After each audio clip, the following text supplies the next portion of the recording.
al-ʿAbbas ibn Taymiyyah, may Allah have mercy on him, said, as for the two principles, one of them is to say that the statement about some attributes is like the statement about some.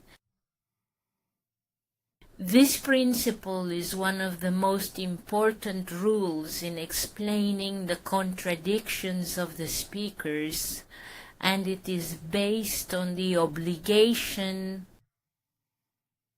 Equating similar things is based on this principle. We have previously discussed this principle. The text of the book and the Sunnah did not differentiate between the attributes in terms of affirmation and negation. There is no difference between affirming hearing and affirming sight, affirming the establishment, affirming the face, affirming the hands, and affirming mercy in the text of the book and the Sunnah. We find that the indication of the text of the Qur'an and Sunnah on the attributes is the same. Just as the text affirms knowledge, it affirms the hand. The text affirms the face. And Allah, glorified and exalted, has condemned those who take part of the book and leave some. So whoever affirms some attributes like hearing and sight without interpretation, and distorted some like the concept of istiwāʼ, establishment, and creation, was like one who believed in part of the book and disbelieved in another part. And disbelieved in what? In some. And this does not necessarily mean that the interpreter is a disbeliever. We are merely discussing the issue now. If the essence of this principle mentioned by Shaykh al-Islam ibn Taymiyyah, may Allah have mercy on him, is that there is no difference between the attributes mentioned in the book and the Sunnah, then whoever affirms something that Allah has affirmed for himself of the attributes is obliged to affirm the rest. And whoever denies any of the attributes is obliged to deny what? To deny what has been affirmed, otherwise they would be contradictory. Therefore all must be affirmed due to the necessity of equality between what? Between the similar ones. The evidence has come without distinguishing between one attribute and another, because the one described with them is what? One. Because the one described with them is one.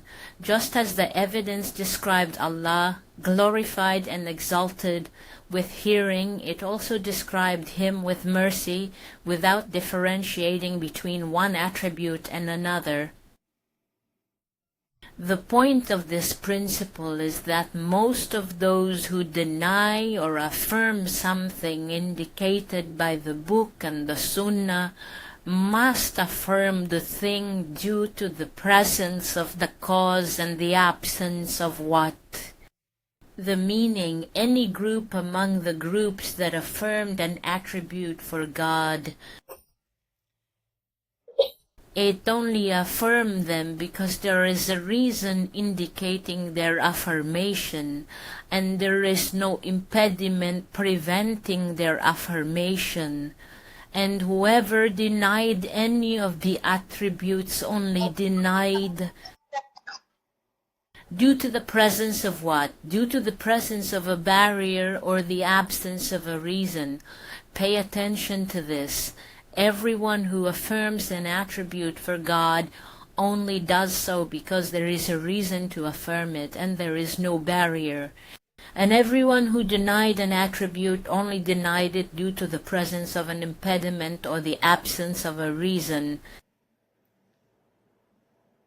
Or he pauses if there is neither a reason nor an obstacle. He pauses. As long as the basis for affirmation is the presence of the reason and the absence of the impediment, and the basis for negation is the presence of the impediment or the absence of the reason. The reason. as long as it exists in what he affirmed. So we look at whether this reason exists in what he denied or not. He affirmed based on the existence of the reason. Is the reason for which he affirmed present in what he denied? If it is present, he must affirm what he denied. The analysis of the issue is clear that affirmation is based on the existence of the reason prompting affirmation and the absence of an impediment. So whoever affirms something due to the presence of a reason and the absence of an impediment and denies something, we look at whether the reason for which he affirmed is present in what he denied or not. If it is present, he is obliged to affirm what he denied. If the reason is truly valid, in affirmation it is present in negation, so he must affirm what he denied. So he must affirm what he denied. Similarly in the case of the impediment. The impediment that for which he denied, we look to see if it is present in what he affirmed or not. If it is present, he must deny what he affirmed, otherwise he would be contradictory, otherwise he would be contradictory. This is the analysis of this principle. Who is addressed by this principle? He is the one who differentiates between affirmation and negation, affirming some and negating what? And negating some. So he affirms some and negates some. Whoever negates some attributes and affirms some, he is obliged in what he affirms to apply the same reasoning he imposed on others in what? In what he negated. And likewise from the first attribute he is obliged in what he interpreted similarly to what he thought he was obliged in what he avoided. The one who differentiates between some attributes and others, we oblige him in what he denied or oblige him in what he denied with what he committed to in what? In what he affirmed. With what he committed to in what? In what he affirmed. It is said to the one who differentiated. Okay, now he has affirmed the attribute of hearing and denied the attribute of mercy. So he is asked, what is the difference between what you have affirmed and what you have denied? This difference is either from the perspective of auditory evidence of the text, or from what? Or it is from the perspective of reason. The difference may be from the perspective of hearing, because one of the texts indicates a definitive or apparent meaning unlike the other, or it could be from the perspective of what? Reason, in that one of the meanings may be permissible, possible, or necessary to affirm unlike the other. Both approaches are invalid in the context of attributes, meaning we do not have from the textual evidence anything to differentiate between affirming one attribute and denying another. There is nothing, nor from the perspective of what? Reason, as will be explained, nor from the perspective of reason, as will be explained. So, dear friends, we have understood that this principle revolves around the idea that whoever affirms an attribute must affirm the rest of the attributes, and whoever denies an attribute must deny the rest of what? Attributes, because neither hearing differentiates nor does reason differentiate. This principle mentioned by Shaykh al-Islam is not his own invention. Rather, it was preceded by others. It was reported from Imam Yahya ibn Ma'in that he said, if the Jahmi asks you how he descends, say to him, how did he ascend? The statement about descent is like the statement about ascent. So whoever affirms that God ascended must also affirm that God descended, because there is no difference between them. Imam Ahmad, may God have mercy on him, is the leader of the Sunnis. Al-Mu'tasim said to them, speak to him.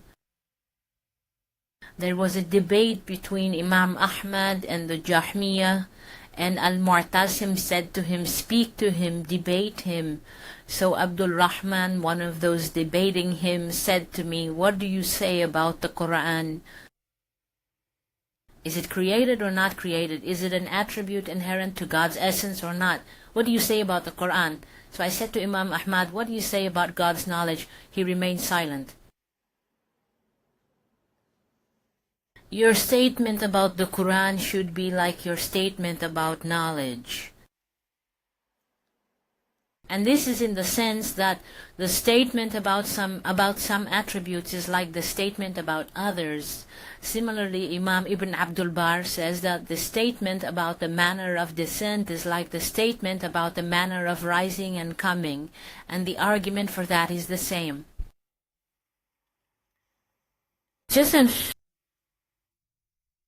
The manner of rising is unknown. Likewise, the manner of what? The descent. Likewise, the manner of descent. You have to bring substance, ilm to the table. This is not academia.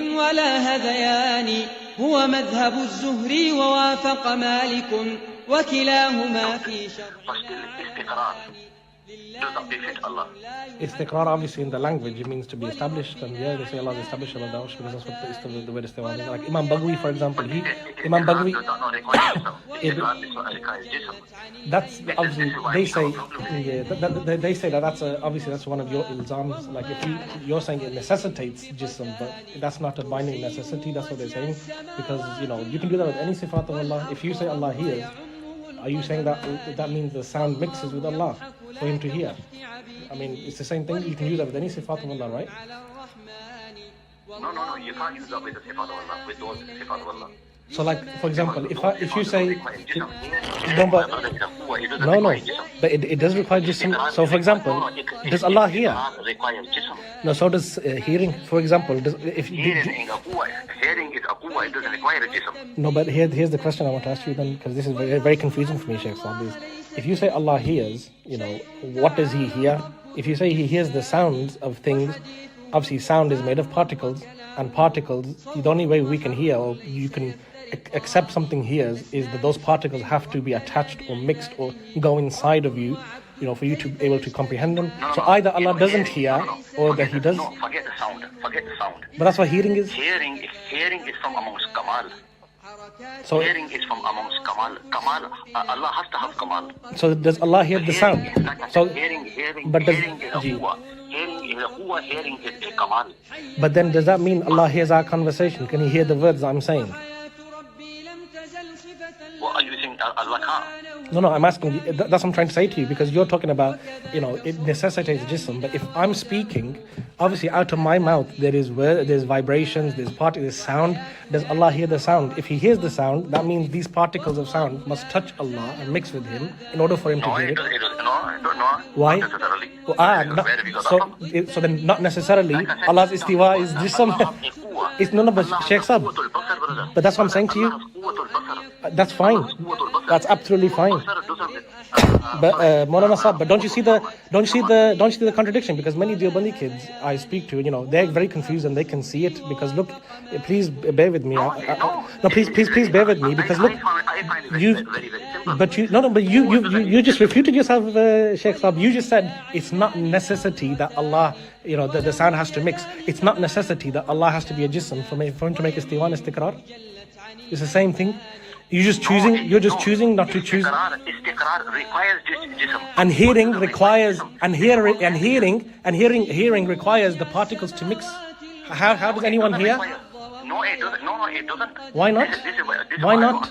Why? I don't accept that. I don't accept istiqrar is jism. This is why Maulana Yusuf Jaunpuri rahimullah, he accepted Ibn Taymiyyah's position towards the end of his life, and you asked all of his students, he was a big Deobandi scholar himself, he accepted Ibn Taymiyyah's position. Why? Because it made sense. Because obviously, this is a big contradiction. If you're saying about Salafis that istiwāʼ it requires and necessitates jismiyya or jism, then you have to say with the hearing of Allah, it also requires. No, why? Ibn Taymiyyah's famous. That's Ibn Taymiyyah's famous thing, and that's been answered plenty of times. Okay, then why is it not the same? That's been answered plenty of times. So what's the answer? Inshallah, I'll give you the answer. I'll get you the answer for that. Inshallah, I'll get you the answer for that. ربنا بعباده رب وعبد كيف يشتبهان فالصوت ليس بموجب تجسيمه إذ كانت الصفتان تختلفان حركات ألسننا وصوت حلوقنا مخلوقة وجميع ذلك فاني وكما يقول الله ربي لم يزل حيا وليس كسائر الحيوان وحياة ربي لم تزل صفة له سبحانه من كامل ذي الشان وكذاك صوت إلهنا ونداؤه حقا أتى في محكم القرآن وحياتنا بحرارة وبرودة والله لا يعزى له هذان وقوامها برطوبة ويبوسة ضدان أزواج هما ضدان سبحان ربي عن صفات عباده أو أن يكون مركبا جسدان أمرر أحاديث الصفات كما أتت من غير تأويل ولا هذيان هو مذهب الزهري ووافق مالك وكلاهما في شرعنا علمان لله وجه لا يحد بصورة ولربنا عينان ناظرتان وله يدان كما يقول إلهنا ويمينه جلت عن الأيمان كلتا يدي ربي يمين وصفها وهما على الثقلين منفقتان كرسيه وسع السماوات العلا والأرض وهو يعمه القدمان والله يضحك لا كضحك عبيده والكيف ممتنع على الرحمن والله ينزل كل آخر ليلة لسمائه الدنيا بلا كتمان فيقول هل من سائل فأجيبه فأنا القريب أجيب من ناداني حاشا الإله بأن تكيف ذاته فالكيف والتمثيل منتفيان والأصل أن الله ليس كمثله شيء تعالى الرب ذو الإحسان وحديثه القرآن وهو كلامه صوت وحرف ليس يفترقان لسنا نشبه ربنا بعباده رب وعبد كيف يشتبهان فالصوت ليس بموجب تجسيمه إذ كانت الصفتان تختلفان حركات ألسننا وصوت حلوقنا مخلوقة وجميع ذلك فاني. Because obviously, this is a big contradiction. If you're saying about Salafis that istiwāʼ it requires and necessitates jismiyya or jism, then you have to say with the hearing of Allah, it also requires. Why? Ibn Taymiyyah's famous. That's Ibn Taymiyyah's famous thing, and that's been answered plenty of times. Okay, then why is it not the same? That's been answered plenty of times. So what's the answer, Shaykh? Inshallah, I'll give you the answer. I'll get you the answer for that. Inshallah, I'll get you the answer for that. So can I just ask you haven't studied Wasitiyya, Hamawiyya and our books thoroughly the way we understand them? No, I haven't studied. Then how can you make videos and say that this is a mistake? That's academic treachery. This is what I'm saying to you. That's fraud. No, you don't need to study a whole book. Yes, you do. No, you don't need to. Oh my day. No, that one statement.